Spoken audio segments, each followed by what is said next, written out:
Hello and welcome back, everybody. Today we're going to be looking at a Northgard update. We're going to be getting a new clan, the Gardariki clan at the Hippogryph clan.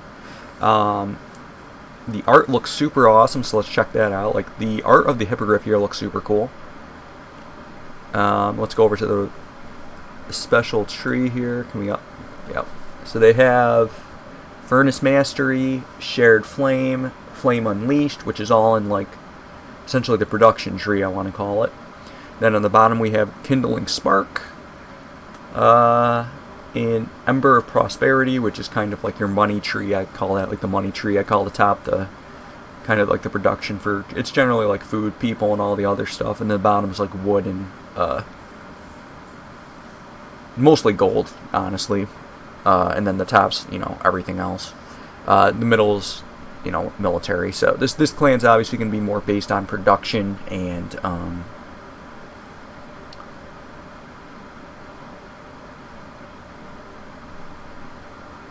money production, it looks like. Sorry, I kind of paused there because I was looking at the images, and obviously the images are being reused. Like the Furnace Mastery is from the Dragon Clan.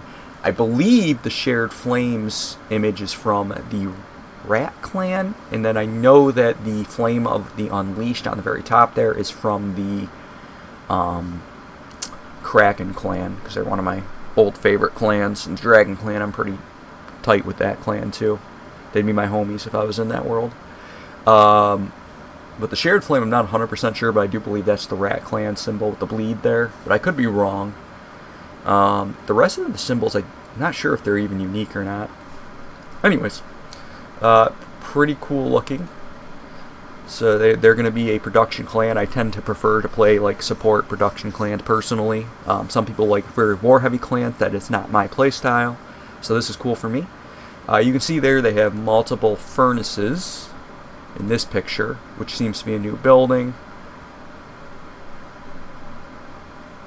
You have the war chief working on a forge, I'm assuming, which is pretty cool. So I wonder if he's going to be similar to the Horse Clan or the, oh my god, the Squirrel Clan, who has, like, the cooking chef leader there. Anything else seen in these pictures? Oh, got a catapult and some unique units, unless they're part of the catapult. That looks pretty cool. Shooting fire. Is that, wait, is that shooting from a different tile? It is. Oh, that's interesting. Definitely a unique unit, because now you have the unit without any catapult. Unless they, well, that wouldn't make sense. There's too many, to not be a unique unit. And any other pictures? They're showing off that's a unique building, obviously. And they're showing it off again, that's a unique building. Now I can even upgrade those, it's not worth it. It's pretty much a repeat at that point. So, the clan of the Hippogryph. The southern land, Sindri, eldest of Brook and Atira, returns clad in fire and steel, his twin hammers echoing both in legacy and defiance. A figure of both might and mastery, bringing with him legacy of the forge and discipline of the distant kingdoms. Thus rises the clan of the Hippogryph, where ancient Norse spirit meets tempered structure of the south. So that looks pretty cool. They're going to have kind of a mixed clan. The war chief looks super cool. I like his double hammers going on there. The Vargarian Guard, which I'm assuming are the, okay, yes, they're the unique unit that we saw up above. They stand as the backbone of the Gardariki military might. Their dedicated military structures evolved from the Century Camp, which can be upgraded into the Varangian Camp. These elite warriors are enduring as they are deadly, so they're probably a stronger shield bearer / warrior mixed together. That's what my guess would be, is how they're going to play. Look pretty solid. I do like the idea of getting a mixed race here, and I do like the look of the unique military units here. They kind of look like, if you guys have ever played Warhammer Fantasy, Warhammer 3 specifically, they kind of look like Kislev warriors with their like masks on like that. Looks really cool. The Brazier or I'm just going to call this the furnace because I'm going to butcher that. I don't know how to actually pronounce that properly. More than a building, the furnace is the heart of the Gardariki identity, burning wood to empower every aspect of the clan's development. By feeding flames, all resource productions are bolstered. Okay, that's cool. It's kind of like a feast. Norse traditional feasts are rekindled through wood rather than food, lasting 2 months and applying the effects of all active furnaces. Okay, so this is going to be... Sorry about the clap there, guys. This is going to be like a feast, but it's going to be powered through wood, in that you're going to have to build a furnace in every single zone to probably get the bonus in that zone. That's a very unique and interesting idea. I like that. Having to build a building to actually get the feast bonus when you put the wood in. I wonder if...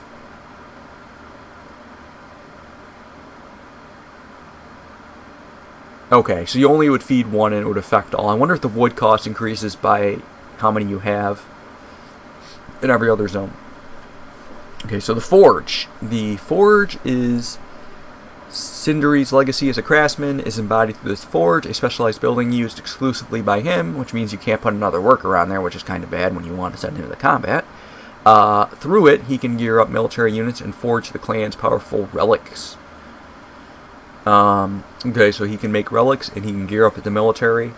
Hopefully he gets like a special bonus, kind of like the horse do for being on the forge. It would actually be cool if he gets a unique...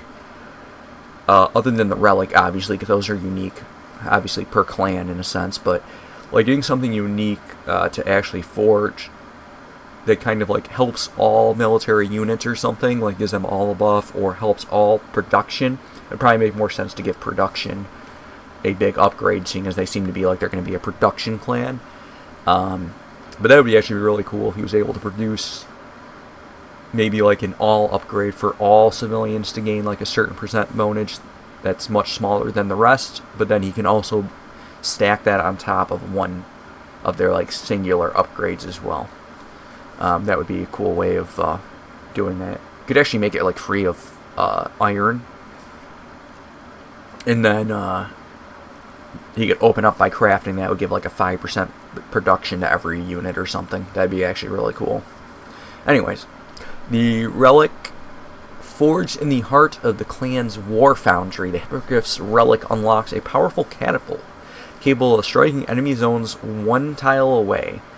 Okay, interesting. So you can bombard something and it can't aggro you, at least without moving through tiles. That's gonna be really strong against neutrals, like it's showing on the board there, because you can just whittle it down to nothing. And then I wonder if you get military experience if you're not on the tile.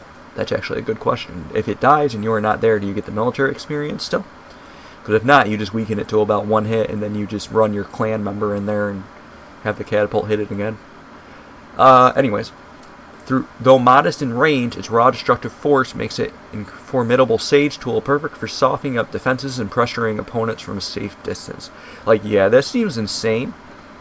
I'm assuming it can hurt units as well, other than just buildings, which would make this very, very powerful. I wonder if they're going to give it a setup time where it takes, you know, a moment for it to drop down and set, and then a moment for it to deconstruct, similar to the Caravan of the Turtle. That would be a way to negate its power, obviously giving it a slower movement speed as well. But that seems really strong. I could see that being super fun to use against a computer too, because I guarantee the AI won't know how to react to it. And if you have a big army there and the reaction is programmed to send them into it, they're just going to run into your army.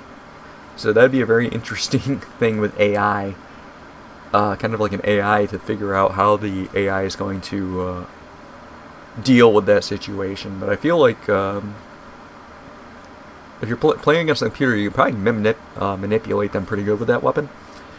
But super cool. Hippogryph clan, though, I think that's all the information we got.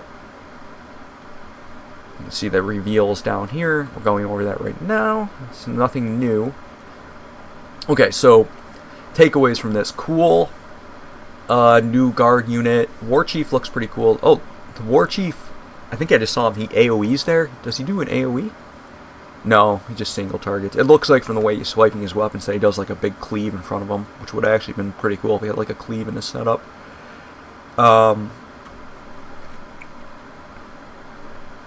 War Chief looks awesome. The guards look awesome. I think the concept of the furnaces that you light up with wood to give you essentially a feast, but they have to be built in every zone, is very cool. The forge, I don't see anything special from it yet, just another forge that only your hero or your war chief can use, which is similar to the horse.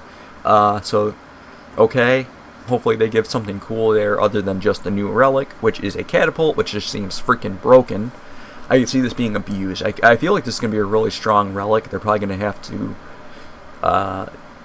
definitely nerf this over time, because I can feel like this is going to be very powerful initially. And I feel like against AI it's going to be extremely powerful, but against people I think that there's counters to it. It's going to force them to attack you though, which is really strong. Like this clan looks like it's going to be more of a support clan. So in PvP, if you put this clan with like the Ox and you stick their leader next to this thing, you're essentially forcing them into combat that they can't win. Because you taunt with your war chief, have your military just eat them up, and they can't get to the catapult anyways.